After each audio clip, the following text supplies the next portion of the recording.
Hey everybody, welcome to Belated Media Movie Talks, where I speak with a guest on a movie of their choosing. And today I am joined by Christine, and we are going to be discussing Titanic. For those unfamiliar, Christine does book talks and also vlogs and sketches, most commonly about books. Yes. Books are kind of your life. Yeah, big part of my world. But you didn't pick a movie that is based on a book. No. You picked Titanic. Yes. The big question. Why Titanic?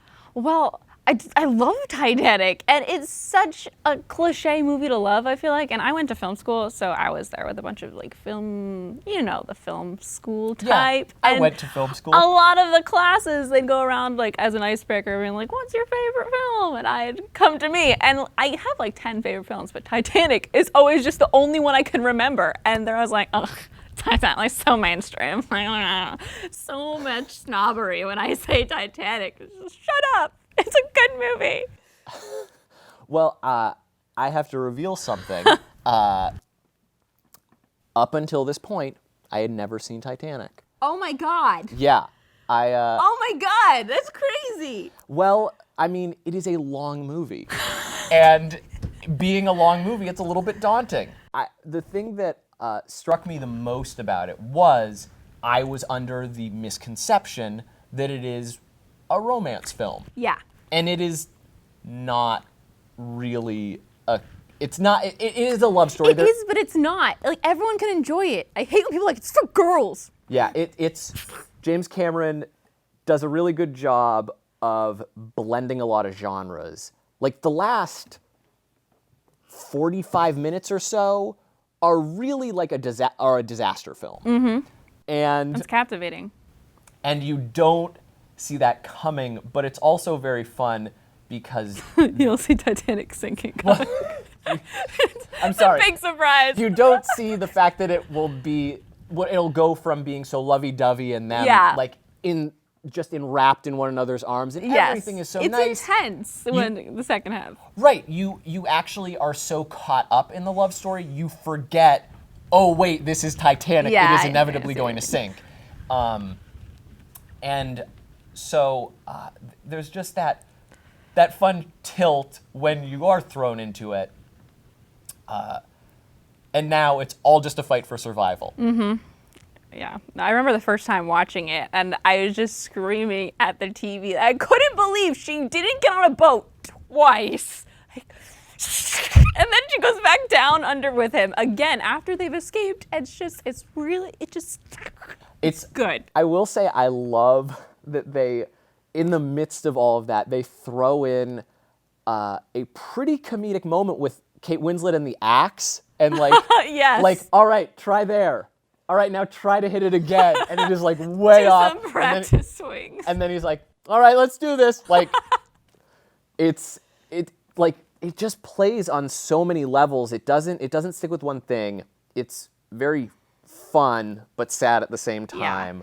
Yeah. I will say, though, initially going in, I had a little bit of trouble with Kate Winslet. Like, I feel like a lot of us do. The first time I didn't like her that much. Well, until the point she says, I know, you look at me and I'm this rich girl who has everything. Yeah. Suddenly she becomes, you're like, oh, you're self-aware of your situation. Mm-hmm. She's very self-aware, and you don't realize for a little bit. Mm-hmm. And she's the smartest person in the room. Yes, I love that about her. And she's very headstrong, and then you're clued into everybody in her life is terrible. Like, and it's a miracle that she is even the way she is, that she is headstrong against everyone around her. So, and I love how she randomly brings up Freud and just random crap like that. She is an educated woman. Yes. And while you were talking about the random bits of humor in there, I was just remembering, even when Leo is on the door, just on the edge of the door, and he's about to die, he's like, I don't know about you, but I'm going to write a strongly worded letter to the White Star Line. And I forgot about that, and I just rewatched it. I was like, it's good stuff.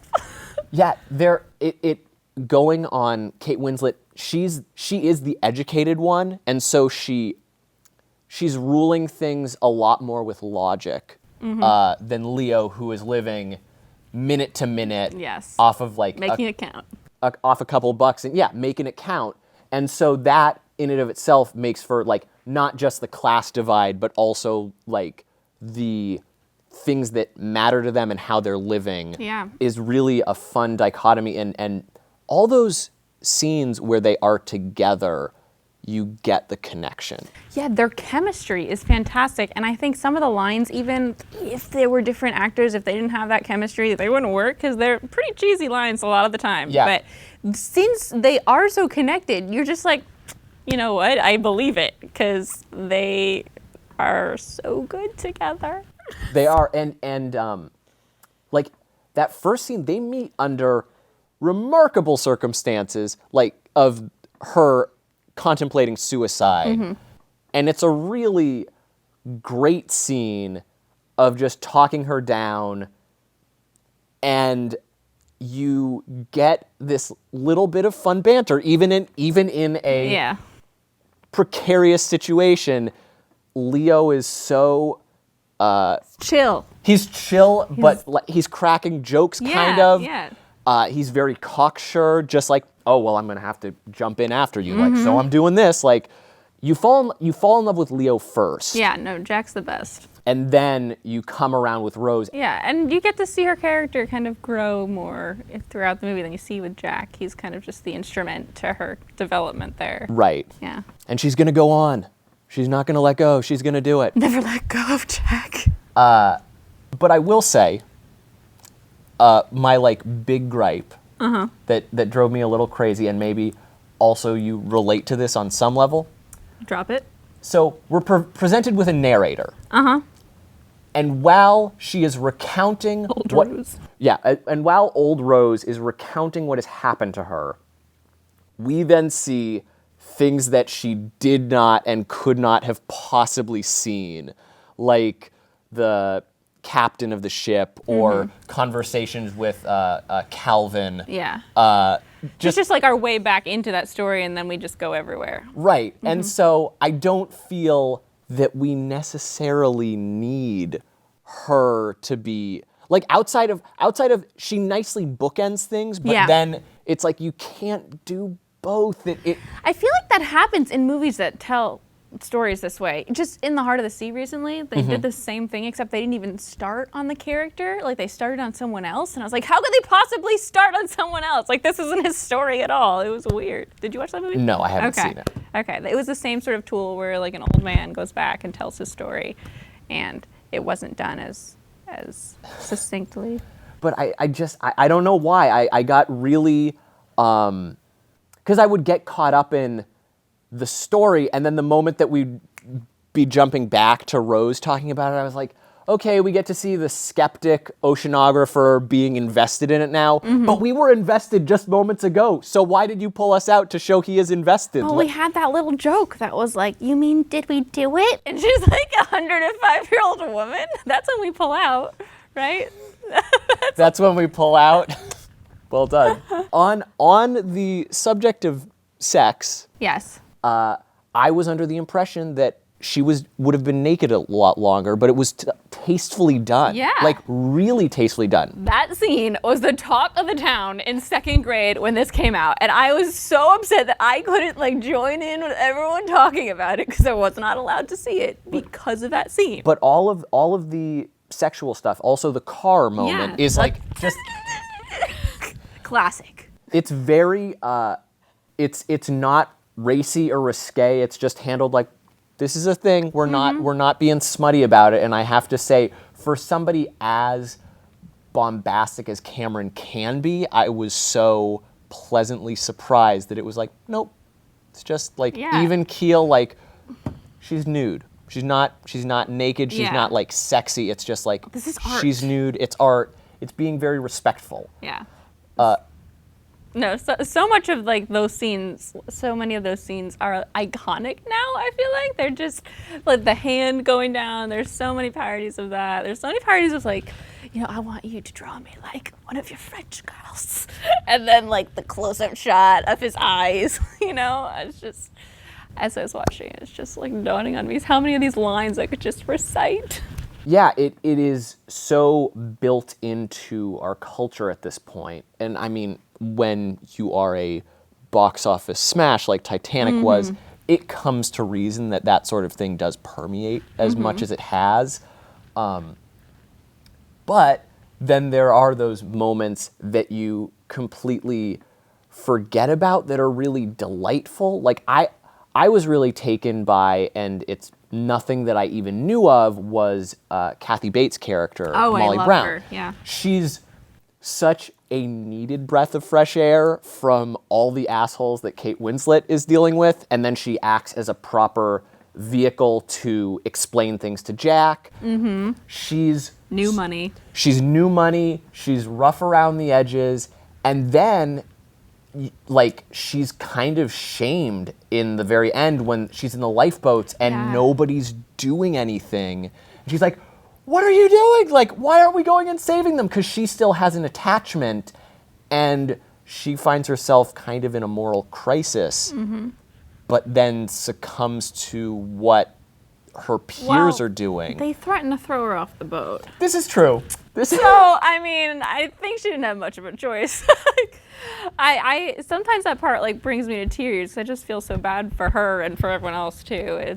And just watching the boat, the image is just.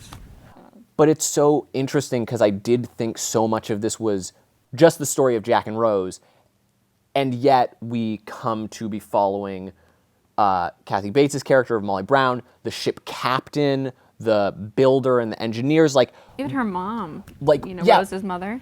We just follow all of their kind of collapses because nobody really walks away from this terribly clean. No.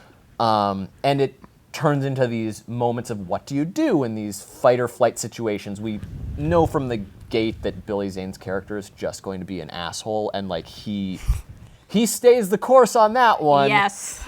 Like, ooh, he's just. He showed up in a movie. I can't even remember the film, but like within the last 5 years, I was just like, I hate you. It's just so built into my mind. It's very weird. I have to say, like everybody, Billy Zane did not walk away from that and do anything like huge afterwards. No. I can't recall anything that he's been in. Yeah, It's very weird. I can't even remember what I saw him in. I just know that I saw him, and I was like, Do you think it is us just carrying that weird back of the brain stigma towards his face? That because we of just, his character, yeah, because that's what you associate him with so hard. That terrible guy. When he slapped her, I was like, I forgot about that. I did love the wraparound, though, that the spit lessons, and then she gets that back at him. You're like, okay, you got it. Like, and then it just also cements Rose further as like, no, I do what I want. Like, back off. Do you have a favorite scene in the film? After watching it for the first time? Favorite scene? I mean, Jack is just so damn charming. He is. He is. That Leonardo DiCaprio, like afterward he changes so much. But Leonardo DiCaprio in Titanic is just #goals. He's got, I mean, that first, the gambling scene, I think sets him up so well. He's such a beacon of hope. Yeah. That you can't, if somebody doesn't like him after that scene, I feel like they must have empathy problems. Like, you are so in with him. And then later, I think the scene of him with all the elite rich folks after at the table, and him telling those stories and them kind of being like, but he's so uncaring about it. Yeah, he just doesn't give a shit. I was like, can I say shit? I can. You can. My favorite part, and it's not like, my favorite part is after dinner when they meet and the juxtaposition between the rich people with their whiskey and stuff and the Irish party in the lower decks. I love that. I feel like it just makes me so happy. They have a little dance off in the middle of it. Yes, I love it. It's like this eye in the center of Titanic storm because we know everyone's gonna die. It's great. On the everybody dying, I am so impressed with the visuals of that movie. Yes. Like, you so frequently, especially with late 90s CGI and like CGI was so new. And this is such a wonderful weaving of practical and miniatures and green screen and like, I mean, Cameron knows what he's doing when it comes to a computer, clearly. You could see that one shot that's all CGI that comes around the ship. Did you notice that? It's like, which one? It's right in the beginning when they take off and like you get a wide shot of the ship and it comes around and you see the CGI. But I remember I watched the movie like with the voices over, like doing the director talking and everything. It's like a $1 million shot, just that one scoop around it. It doesn't look that great now, but for then, it's just. But also they do have, I think, the way it was shot, there is an odd like glow to a lot of things. So in some ways you can kind of fudge around like the rougher CGI. I was never brought out. No, at I any didn't really point. look at it until I knew it was there, and then now I look at it every time that's the shot. Their CGI shot. $1 million. I will say, just on the death of things, Cameron really liked having people fall and like hit a bar. Yes. Like it happens so much. When the guy falls and hits the propeller, and just spins all the way down. Dang. Yeah, he just wanted to really let you know, like people aren't making it out of this one. Like they They're hit going that. down. They're dead. They're dead. Like don't think for a moment. That shot of all the people at the very end with hypothermia. Oh god. Yeah. And like Rose is the only one alive. Is really chilling because you've just got all those like frozen individuals bobbing and the rescue party going through, and then her like trying to get the whistle. God, it's such a frustrating scene too because you're just like, get off, they're going by, and she's like, check. And it's like, he's dead. Okay, come on. And off. like she can barely get words out. I know. Like, come back. It's so frustrating. It hurts. I'm just like, get off. I will say, that just reminded me, her very last, and this is old Rose now, her chirp of, it's like. That's classic too. I don't know. Everyone makes fun of that. It's so, like, really, you couldn't have made any other sound? She could have made no sound. No sound would have been preferable. It would have been fine. Yeah. She could have just been like, and let it go, and then we musical accent. Right. Oh, on the fact of the music. Okay, so I didn't realize that the song and the score were like the same. And so you go through, because I've heard Celine Dion sing the song. Yes. But I knew that it was the theme for Titanic, but I didn't know that it was such a prevalent, like, it runs the entire movie just like da da da da da da da. Like you get it all the way through. And so when you finally do hit those credits, and then you're like, oh, there are lyrics to this? Yes. It's like it's quite the surprise. I love that. I love the score that James Horner wrote for Titanic. It's like my favorite. I listen to it whenever I'm writing and I need to get in like that sad, epic mood. It's Yeah, it does. beautiful. Everything has a real sweeping sense and Yeah. a timeless sense as well. On the sweeping nature of that song, it does really take you like through in the end. Like it's just score and returning to the ship. How did you feel about Rose dying and going to ship heaven?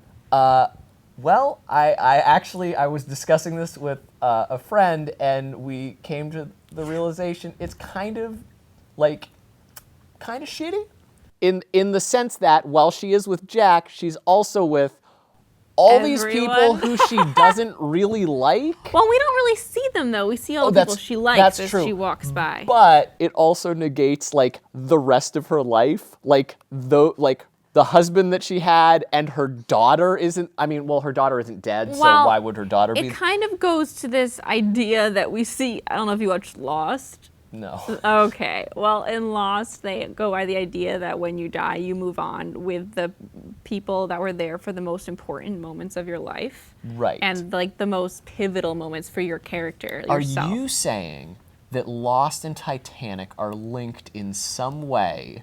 Maybe. I mean, And they're we like, need- Lost is my favorite show of all time, and Titanic's my favorite movie. So So you're just looking to make links I as am much as you making can. the link. Okay.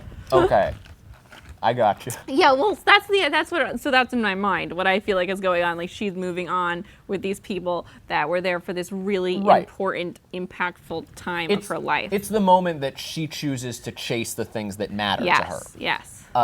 On the Lost angle, because Lost is all about theories, are you familiar with the Jack time traveler theory? I'm probably familiar with it. Let me know what it is. It's been around most. Wait, Jack, like Leo. Yes. Yes, Inception? No, not okay. that. I'm curious about that, though. No, the idea is he references a bunch of different things, like the man-made lake that he fell into and Santa Monica Pier. Okay. And all of these things have not been built at the time. Santa Monica Pier hasn't been built? Or the various things that he's referring to that they're going to be doing and stuff like the that. roller coaster? Yeah, like all those components are misaligned chronologically. So you've got these weird anachronistic information So that like he's putting out. mistakes that James Cameron made, or the idea that he thinks Well, he's actually a time so traveler? So the theory from the internet is that this is like actually Jack is a time traveler for some That would unknown be reason. awesome. I mean, based on James Cameron and Terminator, like he likes time travel. Yeah, I haven't thought about that because I didn't realize. So what is this Inception thing? So I mean, Inception's very silly. I thought this was gonna be like a silly thing. This is cool. I'm gonna go investigate this when I get home. Okay. But Inception is like he didn't drown. He washed up on that beach. Oh, like it's a continuation. Or it's the kick or something like that. Yeah, something like that. Although he didn't shock himself out of it, but he died. Whatever. Yeah. Okay. That's. I love Inception too. It's one of my favorite movies. I love Leonardo DiCaprio. I don't think many people dislike Leonardo DiCaprio, except the Academy. Yes. I really hope he wins this year. Depending on when we upload this, he might have. Yeah, no spoilers. Oopsies. And with that, I would like to thank you so much for coming on. Thank you for having me. To discuss Titanic. Yes. There are more movie talks above us, and also, hey, we did a little cross-collab fun where we're guessing movie posters based on books, but we're looking at super close images of it. You look at them really close up and you have to guess. Yeah. So right above Christine's head there, you can click on that, or you can check in the links below for jumping around if you're on a mobile device. You have anything else you'd like to plug? I mean, I'm good. I'm polandbananasBOOKS. Hello. Thank you. Great. Thank you all so much for joining us on this Movie Talks, and my heart will go on.